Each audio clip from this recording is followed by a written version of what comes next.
Hello everyone, Hindi की class में आप सभी का स्वागत है।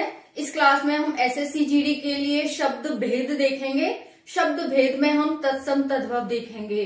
तो अपनी क्लास को स्टार्ट करते हैं एक मोटिवेशनल कोटेशन के साथ। उठ खड़ा हो आगे बढ़, उठ खड़ा हो आगे बढ़, किस डर में है, तेरी मंजिल का सफर तेरी नजर में है।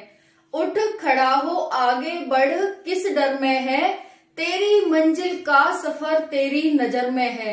जय हिंद, जय भारत। तो आप सभी का जो सफर है वो आप सभी की नजर में ही है, बस उसे ढूंढना है और ढूंढकर उस मंजिल को प्राप्त करना है। तो स्टार्ट करते हैं अपनी क्लास को। देखो हिंदी है ये, हिंदी में हम देखेंगे शब्द भेद। क्या देखेंगे हम? हिंदी में देखने वाले हैं हम शब्द भेद। ठीक है, तो शब्द भेद का मतलब क्या है? शब्द भेद या शब्दों के प्रकार को ही हम शब्द भेद कहते हैं। ठीक है, तो यहाँ पर देख सकते हैं शब्द भेद यानी कि शब्दों के प्रकार। आप भेद भी कह सकते हो और प्रकार भी कह सकते हो। जो आपको इजी लगता है वो कह सकते हो, लेकिन याद आपको दोनों रखने हैं, क्योंकि एग्जामिनर ने अगर आपको भेद दे दिया कि निम्नलिखित में से कौन सा शब्द का भेद है, तो आप फिर चकरा जाओगे कि भाई कौन सा है इसमें भेद। इसीलिए आपको ध्यान रखना है कि भेद को ही हम प्रकार कहते हैं। ठीक है, तो शब्द भेद या शब्द प्रकार। अब शब्द प्रकार का मतलब शब्द कितने प्रकार के होते हैं, हमसे ये हेडलाइन यही तो कह रही है, शब्द भेद या शब्द प्रकार, शब्दों के कितने प्रकार होते हैं। तो आइए देखते हैं। देखो शब्दों के 4 प्रकार होते हैं। कितने होते हैं? 4 प्रकार होते हैं शब्दों के। कौन कौन से प्रकार होते हैं? पहला है उद्गम, स्रोत या इतिहास के आधार पर। उद्गम, स्रोत या इतिहास के आधार पर शब्दों के भेद। दूसरा है व्युत्पत्ति, रचना या बनावट के आधार पर शब्दों के भेद। व्युत्पत्ति, रचना, बनावट के आधार पर शब्दों के भेद। तीसरा है रूप या प्रयोग के आधार पर शब्दों के भेद। ये इनके अलग अलग नाम है। आपको सब जैसे मैंने बताया ना, भेद का दूसरा नाम क्या है? प्रकार। तो वैसे ही उद्गम का दूसरा नाम स्रोत है और इसका तीसरा नाम इतिहास है। वैसे ही व्युत्पत्ति का दूसरा नाम रचना है और इसका तीसरा नाम बनावट है। रूप का दूसरा नाम प्रयोग है और अर्थ अपने आप में एक ही है। ठीक है, तो व्युत्पत्ति, रचना, बनावट के आधार पर शब्द के भेद, रूप और प्रयोग के आधार पर शब्द के भेद और अर्थ के आधार पर शब्द के भेद। ये हमारे पास 4 प्रकार के हो गए शब्द के भेद। कौन कौन से हो गए? तो हम उद्गम, स्रोत या फिर इतिहास के आधार पर, व्युत्पत्ति, रचना, बनावट के आधार पर, रूप और प्रयोग के आधार पर या फिर अर्थ के आधार पर। अब उद्गम, स्रोत या इतिहास के आधार पर शब्द के भेद कितने होते हैं?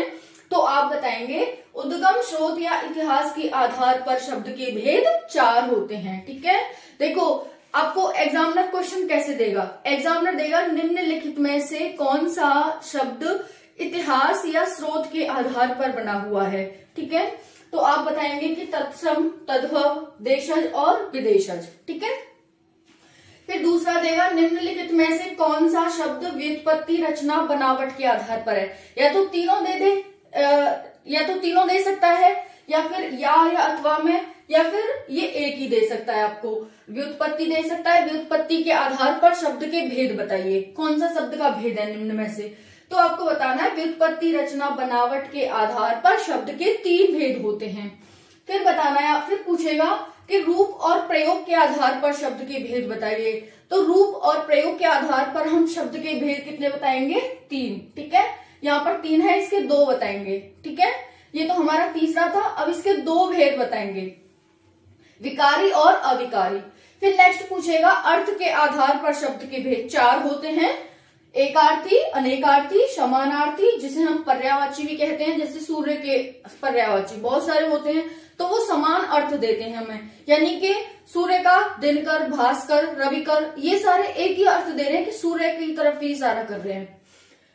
विपरीतार्थक, विलोम शब्द। ठीक है, जैसे लड़का का लड़की हो गया, इस तरह से, तो ये विपरीतार्थक होते हैं। तो कहां पर आ जाते हैं विपरीतार्थक? आपको पता होना चाहिए कि ये शब्द के भेद अर्थ के आधार पर होते हैं। पर्यायवाची, विलोम शब्द जो हम पढ़ते हैं, बस हम ये पढ़ लेते हैं, ये पर्यायवाची है, ये विलोम ये विलोम शब्द है, लेकिन हमें ये नहीं पता चलता कि ये आए कहां से।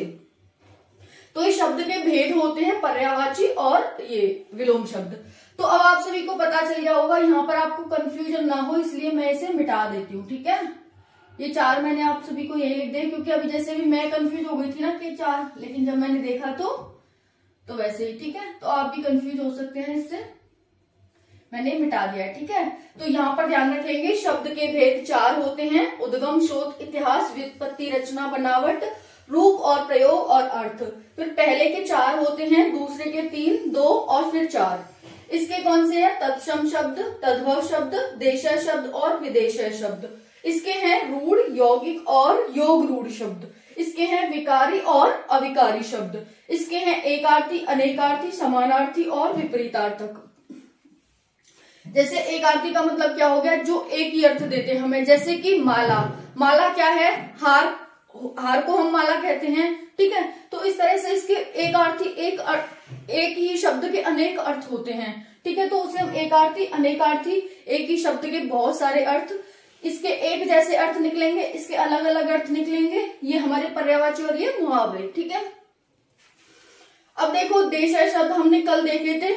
आपने अगर वीडियो नहीं देखी कल वाली तो उससे जाकर देखना, जिसमें मैंने देशज शब्द बताए हुए हैं। एग्जामिनर पूछता है आपसे निम्नलिखित में से कौन सा देशज शब्द है, तो देशज शब्द आपको वो वीडियो देखनी है। यहाँ से है विदेशज शब्द, ये हमारे देशज हो गए, ये हमारे विदेशज हो गए। विदेशज में हमने देखा था कल विदेशों में बोली जाने वाली भाषाएं, जैसे कि तुर्की, पुर्तगाली, फ्रांसीसी, अरबी, चीनी, जापानी और भी हो गई बहुत सारी। तो हमने इस तरह से देखी थी, मैंने यहाँ पे चीनी और लिख देना है, ठीक है। तो ये क्या हो गई? ये हमारी इतनी भाषाएं होती हैं, विदेशी भाषाएं। संकर शब्द क्या होते हैं कल मैंने बताया था, क्योंकि देखो एग्जाम पॉइंट ऑफ व्यू से ये मोस्ट इंपॉर्टेंट हो जाते हैं संकर शब्द। आप एसएससी जीडी में से यहाँ से 1 से 2 क्वेश्चन देखेंगे इन विदेशी भाषाओं में से, ठीक है। आपको एग्जामिनर पूछेगा ही पूछेगा कि निम्नलिखित में से कौन सा ये शब्द, जैसे कारतूस किस भाषा का शब्द है, जैसे डिबिया किस भाषा का शब्द है। तो फिर आपको वहां पर ये जो कल की वीडियो है वो बहुत ही आपको इम्पोर्टेंट होने वाली है, बहुत ही काम आने वाली वीडियो है कल की आपकी, ठीक है। तो ये आपको पता होना चाहिए कि शब्द भेद क्या होते हैं, 4 प्रकार के होते हैं। फिर हम उसमें बांटते हैं उद्भव, शोध, इतिहास के आधार पर, फिर उत्पत्ति, रचना और बनावट के आधार पर, फिर हम रूप और प्रयोग के आधार पर और अर्थ के आधार पर। पहला जो होता है हमारा 4 प्रकार होते हैं, तत्सम, तद्भव, देशज और विदेशज। फिर दूसरे में रूढ़, यौगिक, योग रूढ़, फिर विकारी, अविकारी और फिर ये 4 हमारे होते हैं। हम आज तत्सम और तद्भव देखने वाले हैं, जो कि हमारी हेडलाइन है, तत्सम और तद्भव। बाकी हम देशज विदेशज हम कल देख चुके हैं। फिर हम ये व्युत्पत्ति, रचना, बनावट के आधार पर रूढ़, यौगिक और योग रूढ़, बहुत ही इंटरेस्टिंग ये वाला टॉपिक है। ये भी इंटरेस्टिंग है और ये भी इंटरेस्टिंग है, मतलब पूरा इंटरेस्टिंग है। जब आप पढ़ोगे ना, आप सिर्फ ये पढ़ के निकल जाते हो, इसका पर्यायवाची ये है, इसका पर्यायवाची, लेकिन आपको पता नहीं होता कि ये आए कहां से पर्यायवाची।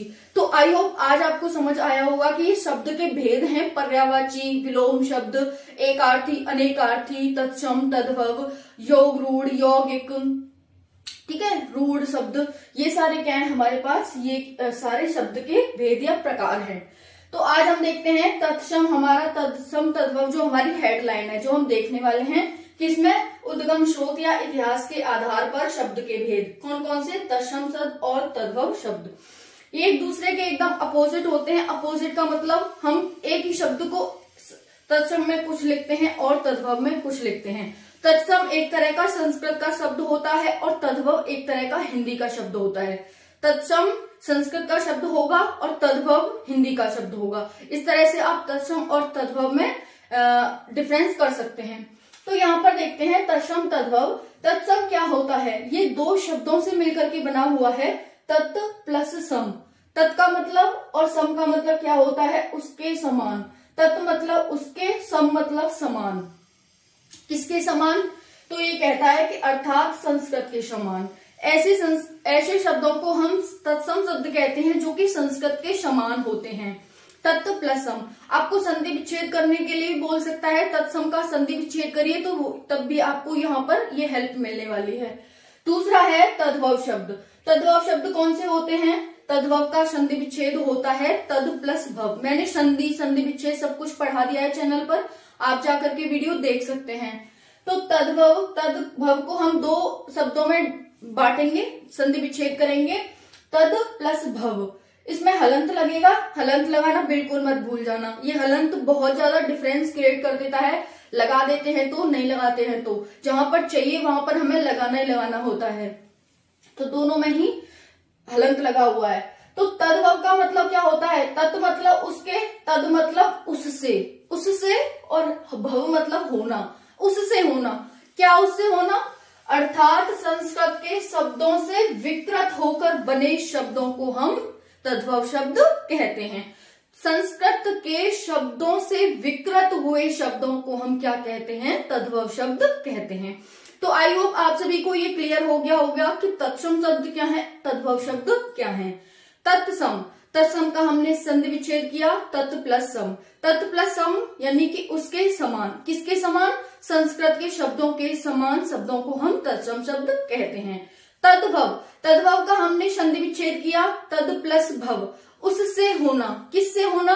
यानी कि संस्कृत के शब्दों से विकृत होकर के जो शब्द बनते हैं उनको हम तद्भव शब्द कहते हैं। इतना आप सभी को क्लियर हो गया होगा कि ये तत्सम तद्भव आए कहां से, ये हमारे शब्द के भेद हैं और ये इतिहास स्रोत और हमारे उद्गम के स्थान पर, उद्गम से ये आए हैं, जिसके 4 प्रकार होते हैं, तत्सम तद्भव देशज विदेशज। तो तत्सम तद्भव आए कहां से, फिर इनका मतलब क्या होता है, हम यहां तक पहुंच चुके हैं। अब उसके बाद क्या देखते हैं? अब उसके बाद हम तत्सम और तद्भव शब्द देखते हैं कि ये होते क्या हैं, क्या होता है ये तत्सम तद्भव। ठीक है, तो देखो यहां पर आपको कुछ दिखाई दे रहा होगा, मैंने लिखा है एक जगह तत्सम, फिर दूसरी जगह लिखा है तद्भव। तो हम इसी को देखने वाले हैं कि तत्सम का ये शब्द, इसका अर्थ क्या होता है यहां पर।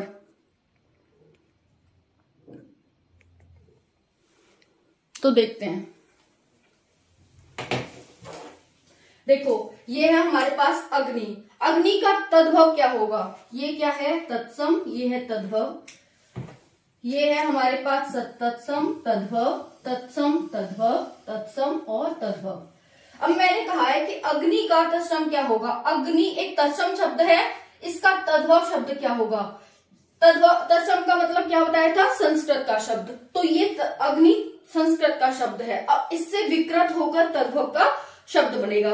तो कैसे बनता है तद्भव का? अग्नि का क्या होगा? आग। क्या होगा? आग। ठीक है, तो ये हिंदी का हो गया ना, आग हम ऐसे लिखते हैं। जब हमें तद्भव या संस्कृत में लिखना होगा तो हम अग्नि लिखते हैं। जब कोई आप संस्कृत की बुक पढ़ेंगे तो उसमें अग्नि आपको दिखाई देगा, आग नहीं मिलेगा उसमें। लेकिन जब हिंदी की बुक पढ़ेंगे तो आपको आग दिखाई देगा, अग्नि नहीं मिलेगा। फिर है आश्चर्य। आश्चर्य का तद्भव क्या होता है? आश्चर्य का तद्भव होता है अचरज।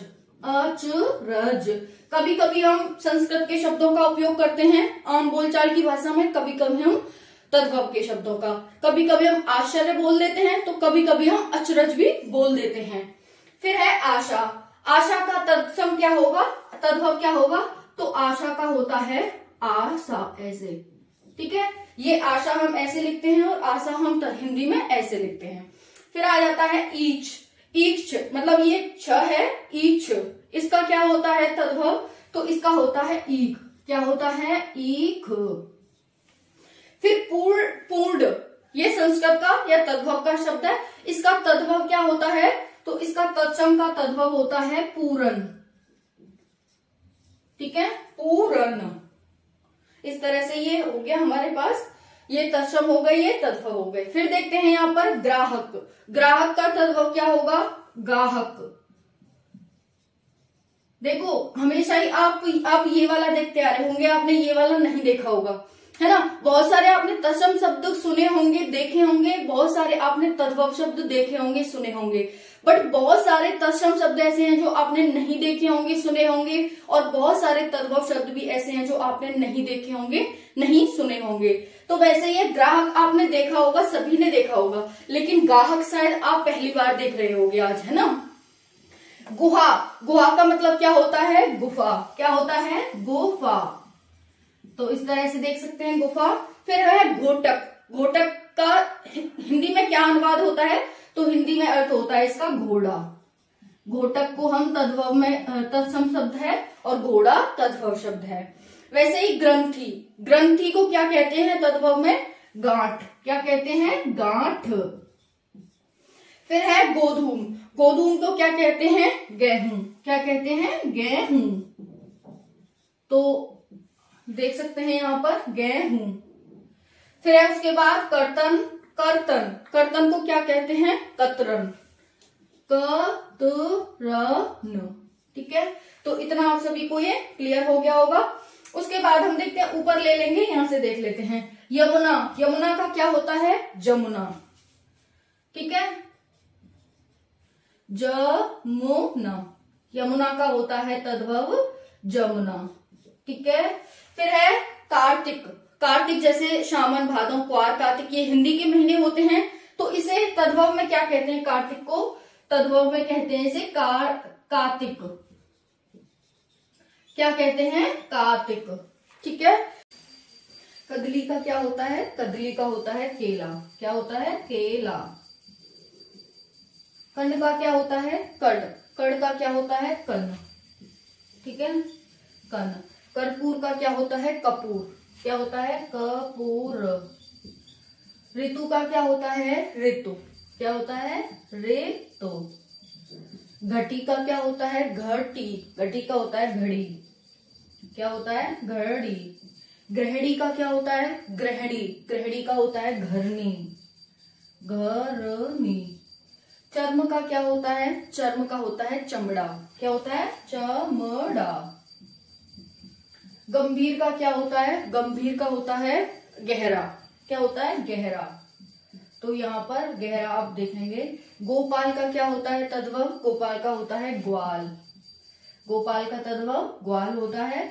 गर्धव का तद्भव क्या होता है? गर्धव का होता है गधा। क्या होता है? गधा। ग्राम का क्या होता है तद्भव? ग्राम का होता है गांव। क्या होता है? गांव। ठीक है, तो इतना आप सभी को यहाँ क्लियर हो गया होगा। अब है छड़, छड़ का क्या होता है? छड़ का होता है पल, इसका तद्भव होता है पल। खुर का क्या होता है? छुर का क्या होता है? छुर का तद्भव होता है खुर। ठीक है, ये कंटक है, कंटक का तद्भव होता है कांटा। क्या होता है? कांटा। फिर ये नक्षत्र है, नक्षत्र का मतलब क्या होता है? नक्षत्र का मतलब क्या होता है? आपको दिख नहीं रहा है? हाँ, नक्षत्र का मतलब होता है नख। क्या होता है? नख।